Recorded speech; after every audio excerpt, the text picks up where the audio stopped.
9, 8, 7, 6, 5, 4, 3, 2, unité, top, allumage Vulcain.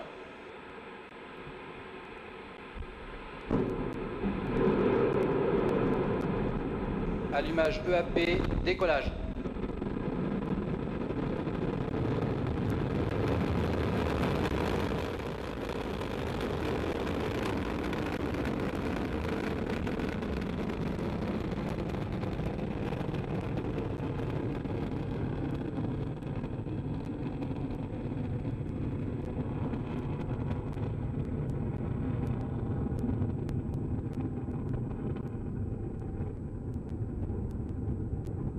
Wow, beautiful pictures again of Ariane coming roaring off the pad, leaving a trail of gold. I think we've lost her in the clouds. There she is.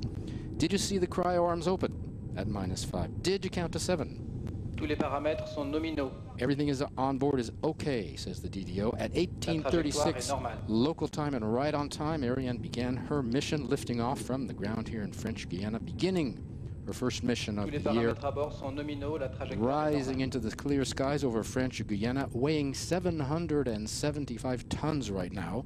She's burning 5 tons of fuel per second, if you can believe that, 2.5 tons in each booster, and the core stage burning an additional 300 kilograms of fuel per second.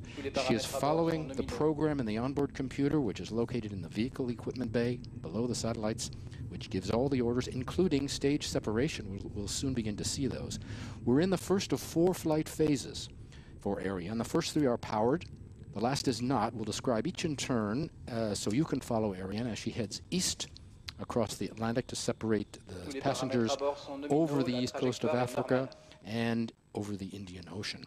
Flight phases are right now, the main engine and the 2 boosters are burning. Boosters will burn for another 20 seconds roughly.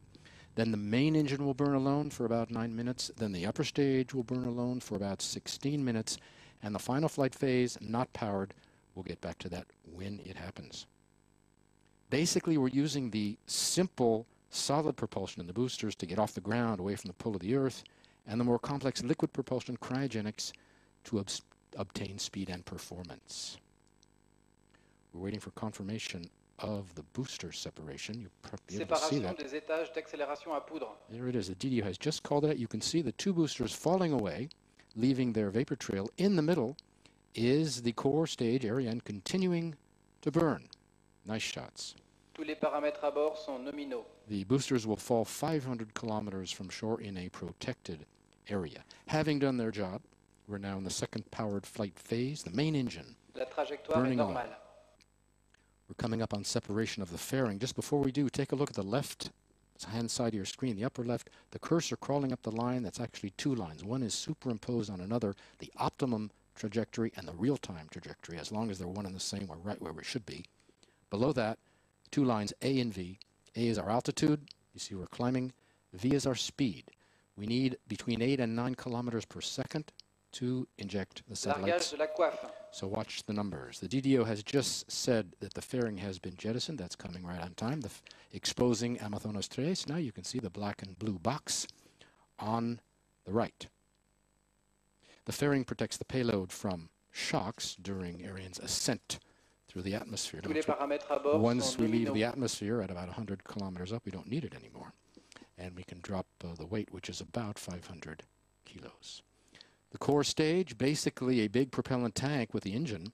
It uses cryogenic propellant. You've heard that word before. Cryogenics offer certain advantages over storable propellant, which is the other option, namely better performance.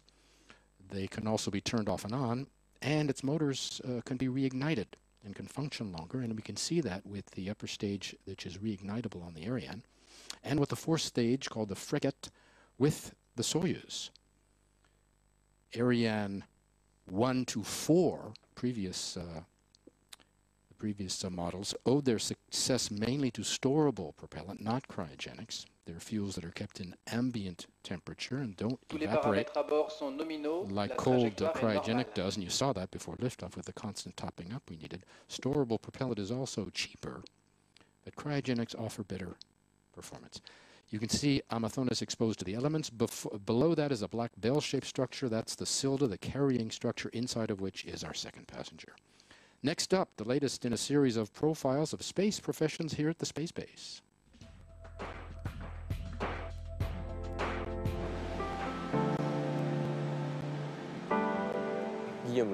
My name is Guillaume Lozach.